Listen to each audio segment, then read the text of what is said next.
From Steve Nash getting absolutely slammed into a new dimension to a possible AC sabotage causing temperatures to soar to 90 degrees in a LeBron James final. These are the most controversial NBA Finals moments. Let's start with the big one. It's the Miami Heat versus the Dallas Mavericks in 2006, and boy was this series a doozy. Not only did the Heat come back from a 2-0 deficit to win their first championship, but it was marred by controversy. What happened, you ask? Well, it's all about Dwayne Wade's free throws. Wade was an absolute beast during the 2006 NBA Finals, and he took a total of 97 free throws throughout the series, making 75 of them. But it was the final two games that really set off alarms. In Game 5, Wade had a whopping 25 free throw attempts, and in Game 6, he had 21 attempts from the charity stripe. That's a lot of free throws. Now let's compare that to the Mavericks. In Game 5, the Mavericks had a total of 25 free throw attempts, and in Game 6, the entire Heat team had 37 total free throw attempts, while the Mavericks only had 23. That's quite the disparity. This led to a lot of controversy, with some people questioning the integrity of the game. Dallas Mavericks owner Mark Cuban was even fined $250,000 for directing profanities at officials and NBA Commissioner David Stern.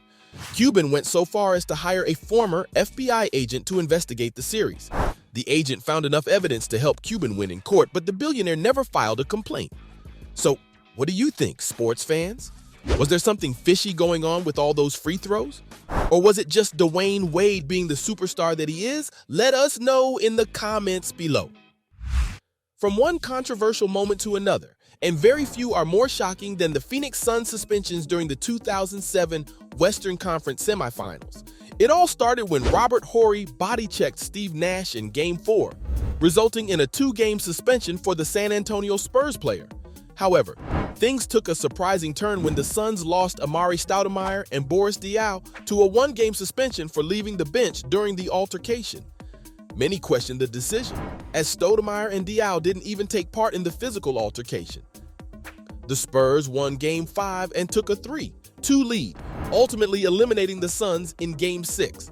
It's a moment in NBA history that's still talked about to this day, and it begs the question of whether the league should have been more consistent in enforcing its rules. Interestingly enough, the following year, several Boston Celtics players didn't receive suspensions for leaving the bench during a similar incident in the Eastern Conference semifinals against the Orlando Magic. It just goes to show how crucial consistency is when it comes to refereeing and enforcing the rules in any sport. Speaking of controversial moments in NBA Finals history, let's talk about Michael Jordan's push in the 1998 NBA Finals. In Game 6 against the Utah Jazz, Jordan hit a game-winning jump shot that gave the Chicago Bulls their 6th championship. However, many fans and analysts argue that Jordan pushed off on defender Brian Russell to create space for the shot. Despite the controversy, Jordan himself has been clear that he did not commit an offensive foul on Russell. In fact, in the Last Dance documentary, Jordan called out the notion that he pushed off, saying, "Everybody says I pushed off." His energy was going that way. I didn't have to push him that way. The debate over whether or not Jordan's push was a foul may never be fully resolved, but what's certain is that it's become an iconic moment in NBA history. It's also a testament to Jordan's incredible talent and competitiveness that he was able to hit such a clutch shot under intense pressure. Moving on to a more recent controversial moment in NBA history, let's talk about Draymond Green's suspension in 2016. Despite criticism of his sometimes dirty play, Green was determined to help the Golden State Warriors secure another championship win.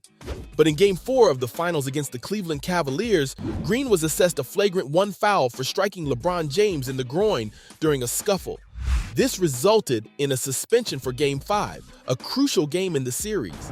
Many believe that James stepped over Green after they got tangled up, which was seen as a sign of disrespect. Green retaliated by swiping at James's groin and throwing another punch, which did not land. The league's executive vice president of basketball operations, Kiki Vandeweghe, stated that Green's actions were unacceptable, especially since he was 1 foul or 2 technicals away from a mandatory suspension. Commissioner Adam Silver had previously warned Green about his tendency to wildly flail his legs on jump shots and rebounds.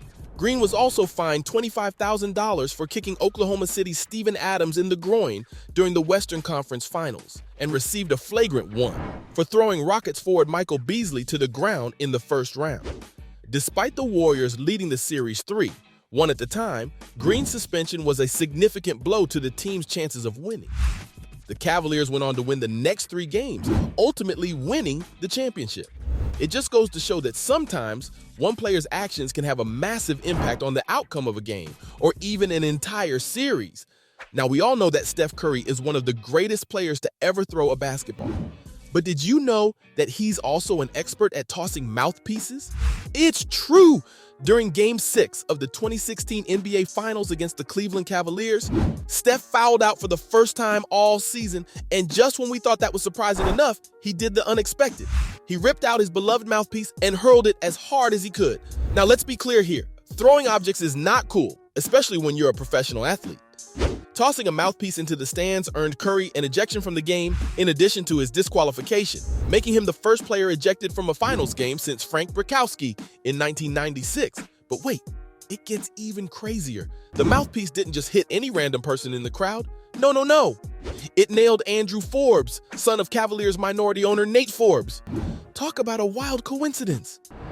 Curry quickly realized what had happened and apologized to Forbes. He even dapped him up, which is pretty cool considering the circumstances.